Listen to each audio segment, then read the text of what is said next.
सवाल करना चाहूँगा। आपने त्रिपुरा मंडल की जनता को पहली बार जब आप सांसद बने, एक बढ़िया कार्य ये हुआ यहाँ पर खड़ीरा पुलिस स्टेशन पर कि इंटरसिटी रोकने का काम किया था। लेकिन दोबारा जब जनता आपको चुनी तो इससे ज़्यादा लक्ष्य ये होगा सर कि दूर दूर की डेरे में अगर यहाँ रुक इस स्टेशन का भी विकास होता और हमारे बहुत करीबी यहाँ जो चंद्रशेखर जी पहले के यहाँ प्रधानमंत्री रह चुके हैं, उनके एरिया से ये स्टेशन है सर, यहाँ पर दादर को रोकने की प्रयास किया जाए और जनता की यही मांग है सर, इस पर क्या करें? देखिए ऐसा है ना कि इंटरसिटी जब रुकी गई थी, यहाँ की मांग थी, यहाँ क्रीडापुर स्टेशन भी बड़ा जीर्ण अवस्था में था, प्लेटफार्म भी टूटे टूटे थे, उसकी भी अच्छा आधुनिकीकरण हुआ, स्टेशन भी बढ़िया मॉडल का बना, इंटरसिटी भी रुकी। लेकिन दूसरे कार्यकाल के 6 महीना के अंदर ही वैश्विक महामारी कोरोना के कारण केवल यही नहीं, पूरे देश का आपने देखा लॉकडाउन में सारी ट्रेनें रुकी है। अभी भी आज की डेट में कुछ चुनिंदा रूटों पर ही कुछ ट्रेनें चल रही हैं। सभी ट्रेनों की आवाजाही सामान्य रूप से नहीं हो रही है, विशेष ट्रेनें ही अभी चलाई जा रही हैं। पूरी ताकत से रेलवे का जो अपना नेटवर्क है, वो नेटवर्क अभी अपनी पूरी क्षमता से नहीं चल रहा है। और हम कोशिश करेंगे कि जैसे ही स्थिति सामान्य होती है और कोरोना के कारण जो दिक्कत आ रही है, ये दिक्कत खत्म होती है और रेलवे पूरे अपने ताकत से पूरे नेटवर्क का चालू होता है, तो दादर भी रोकने के लिए मैंने पहले भी चिट्ठी लिखा हुआ है और मैं प्रयास करूँगा कि दादर भी। सर दूसरा क्वेश्चन ये है कि यहाँ बलिया जो पश्चिमी छोरा पड़ जाता है सर, यहाँ इब्राहिमपट्टी, और यहाँ से पहले ये सांसद जो हैं अभी आपकी पार्टी की चंद्रशेखर जी, सर उनका एक हॉस्पिटल पहले से चंद्रशेखर जी के ज़माने से बन के पड़ा हुआ है सर, वो चालू हो जाता है तो इस एरिया को बहुत संतुष्टि मिलता है सर, इस पर क्या? देखिए ऐसा है ना कि मेडिकल कॉलेज ऐसा है कि मेडिकल कॉलेज की स्थिति खास करके बलिया ये लोगों की जो दिक्कत परेशानी है, अब बलिया से जो दूरी आती, आप तो मऊ के बॉर्डर पर, लेकिन बलिया के मध्य से जो दूरी आती, इसको मैंने लोकसभा में कहा कि बलिया के लोग कोई गंभीर रूप से बीमार हो जाए, कोई इमरजेंसी आए, तो कम से कम 200 किलोमीटर या तो गोरखपुर लेके जाए या पटना लेके जाए या बनारस लेके जाए। इस बात को मैंने लोकसभा के तो 200 किलोमीटर जाने के बाद ही उसको अच्छी सुविधा मिल सकती है। और बलिया में पूर्व ग्राम सभा एक ऐसी ग्राम सभा जहाँ बहुत भारी तादाद में जमीन उपलब्ध है, वहाँ 106 एकड़ में स्पोर्ट्स कॉलेज बनना, 40 एकड़ जमीन उसी में से काट करके मेडिकल कॉलेज के लिए उपलब्ध कराई गई है और उसके मेडिकल कॉलेज के नाम से ट्रांसफर भी होगा। तो इसलिए मैंने मांग किया कि दूर जो है सिकंदरपुर विधानसभा के बगल में है और वो बलिया के मध्य चारों तरफ वहाँ कहीं से भी लोग पहुँच सकते हैं। अगर बलिया सदर में ही बने, जैसा कि कुछ और हमारे साधन लोग हैं वो लोग मांग करते हैं, सदर में बनेगा अगर मेडिकल कॉलेज, तो सदर के बाद उधर जो गंगा जी के बाद बिहार, फिर बलिया को लोगों को लंबा जाना पड़ेगा। और दूर में सिकंदरपुर में तो मध्य में है, वहाँ हर जगह से लोग जा सकते हैं। और जहाँ तक आपने यहाँ इब्राहिमपट्टी में आपने बात किया 200 बेड हॉस्पिटल की, ये पहले से हम लोगों के संज्ञान में है और ये हॉस्पिटल कोई स्वयंसेवी संस्था के नाम से है, वो सरकारी नहीं है। और माननीय चंद्रशेखर जी जब उन्होंने देश के प्रधानमंत्री थे तो उन्होंने उनके आग्रह पर किसी स्वयंसेवी संस्था ने इसको बनाने का काम किया, वो चालू नहीं हुआ। हम लोगों ने नीरज जी से भी कई बार चर्चा किया कि इसको सुपर स्पेशलिटी हॉस्पिटल बनाने के लिए, super speciality hospital medical college के जैसी सुविधा का हॉस्पिटल होता है सरकारी, और हम लोगों ने चर्चा भी किया है कि अगर वो हॉस्पिटल वो संस्था नहीं चला पा रही है तो आप सरकार को सौंप दीजिए, सुपर स्पेशलिटी हॉस्पिटल वहाँ खुल जाए ताकि अगल बगल की जनता को स्वास्थ्य संबंधित सुविधा उपलब्ध हो जाए, उनके नज़दीक जो भी असाध्य बीमारी से कोई पीड़ित होगा उसका इलाज हो जाए, इस प्रयास में हम लोग लगे। बहुत बहुत धन्यवाद सर, संस्थावाद के लिए आप सभी लोगों का स्वागत है। बहुत बहुत धन्यवाद। आयोजन में आज के हमारे यहाँ के मंडल के अध्यक्ष सूर्य प्रकाश जी और दीपू सिंह जी कार्यक्रम का संचालन कर रहे हैं। हम लोगों के नेता आदरणीय शिवनाथ सिंह लंकेश जी, आदरणीय दिनेश राजभर जी, आदरणीय सुनील जी, रणजीत कुशवाहा जी जो हमारी पार्टी के महामंत्री हैं जिले के, शशिकांत जी, विशाल मौर्य ने इस कार्यक्रम को कराने के लिए काफी मेहनत किया है। सखी चंद जी की बात आपने सुना है उनके गाने के माध्यम से कि हमारी सरकार क्या कर रही है। और अभी आप लोग मांग कर रहे थे दादर की, उसकी सब ट्रेन में रुकी पड़ी है कोरोना के वजह से। ट्रेन कहाँ चल रही है? जब खुलेंगी तब से अभी तो बहुत कम ट्रेन चल रही है और कोरोना के कारण अभी सामान्य स्थिति देश में नहीं हो पाई है। अभी हम लोग मान चुके हैं कि कोरोना खत्म हो गया। काहे कि हम बहुत लोगों को देख रहे हैं किसी के पास कोई मास्क नहीं है या मास्क है तो जेब में रखें और दूरी बना के, जैसे प्रधानमंत्री जी ने कहा है कि जब तक दवाई नहीं तब तक ढिलाई नहीं। अभी कोरोना का दवा नहीं आया है, आप लोग ढिलाई मत करिए, सावधान रहिए। ये बीमारी ऐसी है कि किसी को भी हो सकती है। कितना संपन्न से संपन्न आदमी रहे। अभी देखे आज अखबार में हमने भदोही के सीडीओ थे, मुख्य विकास अधिकारी जिले के, उनका कोरोना से देहांत हो गया। तो सारी इस परिस्थितियों के बीच भी हमारा देश सुचारू रूप से चले, हमारे नौजवान, किसान, मजदूर, महिलाओं का विकास होता रहे, इसके लिए आपने देखा कि कोरोना के संकट के समय भी 6 महीना के अंदर लोकसभा का सत्र बीच में भी होना चाहिए था, लेकिन कोरोना के कारण मजबूरी बस सितंबर में सत्र बुलाना पड़ा और 14 सितंबर से 1 अक्टूबर तक लोकसभा का सत्र था।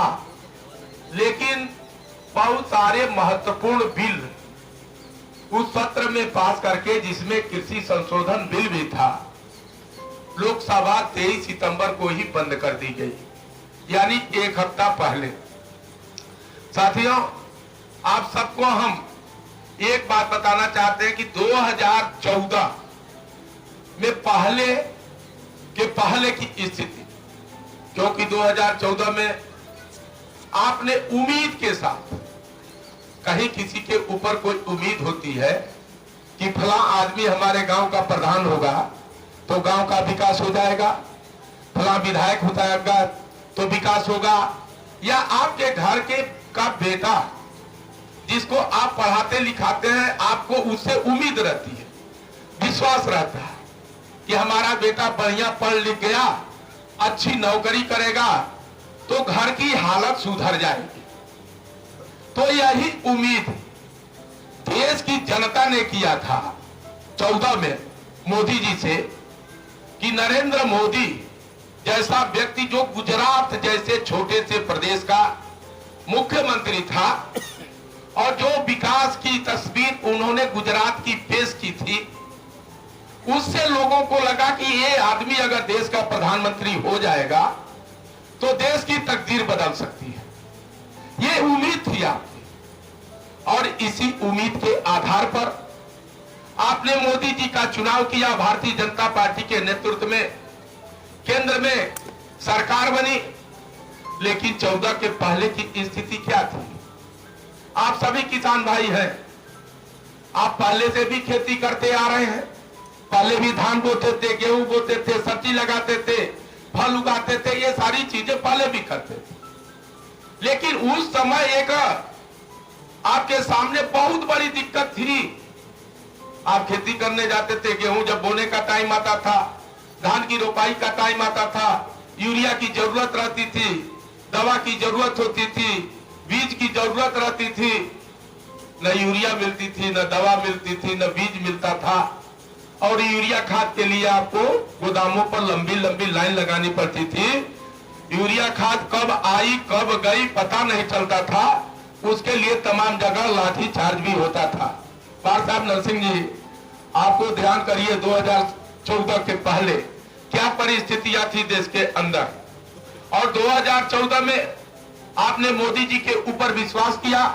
अब पहला काम उन्होंने जो किया वो किसानों के लिए किया। उन्होंने यूरिया को नीम कोटेड कर दिया। अब नीम कोटेड होने के वजह से यूरिया की जो कालाबाजारी देश के अंदर हो रही थी, वो भ्रष्टाचार जो किसान के नाम पर हो रहा था, वो चीज बंद हो गई। जब 14 से लेके आज 2020 है और 2020 तक 6 साल के अंदर हम नहीं समझते हैं किसी किसान भाई को यूरिया खाद के लिए, बीज के लिए कहीं कोई लाठीचार्ज हुआ हो, कोई दिक्कत हुई हो। ये बदलाव किया मोदी जी ने। बहुत साधारण चीजें हैं जो आपको बहुत क्रांतिकारी आपके जीवन में परिवर्तन हुआ, लोगों ने महसूस भी किया। लेकिन हम लोगों का काम है कि महसूस कराएं। 14 के पहले जो लोग बड़े अच्छे थे, संपन्न थे, ठीक ठाक घर के लोग थे, हमारी बहन बैठी का नाम है रंबा तिवारी जी, ये खास करके महिलाएं जो घर में रसोई बनाती थी, जिनके घरों में गैस का सिलेंडर था, और घर में जब गैस खत्म होती थी तो आप सिलेंडर लेके एजेंसी पर जाके रात रात भर लाइन लगा करके इंतजार करते कि कब सिलेंडर की गाड़ी आएगी और कब हमारे घर गैस जाएगा। ये स्थिति थी ना। और सामान्य लोगों के यहाँ गैस तो था ही नहीं, गरीब घरों में तो था ही नहीं। लेकिन आज क्या स्थिति है? उस समय, जिस समय 14 की पहले हम जो बात कर रहे हैं, उस समय मात्र 2-2.5 करोड़ लोगों के यहाँ गैस का सिलेंडर था। लेकिन आज वो संख्या बढ़ करके 22 करोड़ से अधिक है। इसके बावजूद आज गैस की एजेंसी वाला अपने गाड़ी में सिलेंडर भर करके और गांव-गांव घूमता है कि भैया सिलेंडर जिसका खत्म हुआ है ले ले। ये सबसे बड़ा परिवर्तन आपकी जिंदगी में आया, खास करके महिलाओं के। तो ये मोदी जी ने परिवर्तन का काम जो शुरू किया, आज किसान हमारे सबसे ज्यादा प्राथमिकता में है। और किसान के लिए 14 में ही उन्होंने सबसे पहले यूरिया खाद आसानी से लोगों को मिले, उनका फसल का कोई नुकसान न हो, इसके लिए प्रधानमंत्री किसान बीमा योजना उन्होंने शुरू किया। जिन लोगों ने बीमा कराया, अगर फसल का नुकसान हुआ, उनका वो फायदा हुआ, उससे बीमा के द्वारा उनकी भरपाई हुई। और वो कार्यक्रम आज भी चल रहा है। और साथियों, सरकारें तो बहुत लंबे अरसे से, कांग्रेस की भी सरकार थी केंद्र में 10 साल तक, 10 साल क्या 50 साल से ऊपर 60 साल तक सरकार रही है। उत्तर प्रदेश में समाजवादी पार्टी, बहुजन समाज पार्टी की सरकार रही है। ये किसानों की सरकार। मुलायम सिंह को तो धरती पुत्र कहते, और 10 साल का 50 साल तक कांग्रेस की सरकार रही। लेकिन इन सरकारों को कभी ये बात ध्यान में नहीं आया कि हमारा देश जब कृषि प्रधान देश है, यहाँ किसान ही देश की आर्थिक रूप से रीढ़ है, वही किसान की हालत बदतर है। उनकी हालत सुधारने का कभी उनके दिमाग में बात नहीं आई। अगर ये बात आई दिमाग में तो हमारे माननीय प्रधानमंत्री नरेंद्र भाई मोदी जी के, कि किसान गरीब है, छोटी जोत का किसान है। 85% ऐसे किसान लोग हैं जिनकी खेती 5 कट्ठा से लेके 10 कट्ठा, 1 बीघा, 2 बीघा, 5 बीघा, 10 बीघा है। अगर 20 बीघा, 25 बीघा वाले, 50 बीघा वाले बड़े कम है। तो ये जो किसान है 85%, जब इनको अपने खेती करने का टाइम आता है, अगर धान रोपने का टाइम आता है, गेहूं बोने का टाइम आता है, अगर सब्जी की ही खेती करना उसका टाइम आता है, तो उसके लिए न खाद का पैसा, न बीज का पैसा, न डीजल का पैसा। इससे किसान परेशान, वो कर्जा लेता था। लेकिन किसान को कर्जा न लेना पड़े और किसान अपनी खेती पूरा आत्मनिर्भर होकर के करे, इसके लिए मोदी जी ने 2018 में गोरखपुर की धरती से उन्होंने जब वहां एम्स का और खाद कारखाने का शिलान्यास किया था, उसी दिन हम लोग मंच पर मौजूद थे। और साथियों, देश के 11 करोड़ से अधिक किसानों के खाते में प्रधानमंत्री सम्मान किसान निधि के रूप में 2-2 हजार रुपया जाए, इसके लिए उन्होंने वहीं से बटन दबाकर किसानों के खाते में पैसा भेजने की शुरुआत किया। ये मोदी जी की प्रतिबद्धता किसान के प्रति कि किसान परेशान न हो, वो खेती करने जाए तो जेब में 2000 रुपया उसके हो, वो इसके लिए निश्चिंत रहे कि हम खाद ले लेंगे, बीज ले लेंगे, डीजल से अपनी खेती अपना सिंचाई भी कर लेंगे। तो ये मोदी जी ने काम किया और बहुत सारे काम हुए। 14 में शुरुआत अगर हुई स्वच्छता। सब्सक्राइब करें आपके अपने चैनल समता आवाज़ टीवी को, बेल आइकन दबाना ना भूलें सबसे पहले हमारी वीडियो देखने के लिए।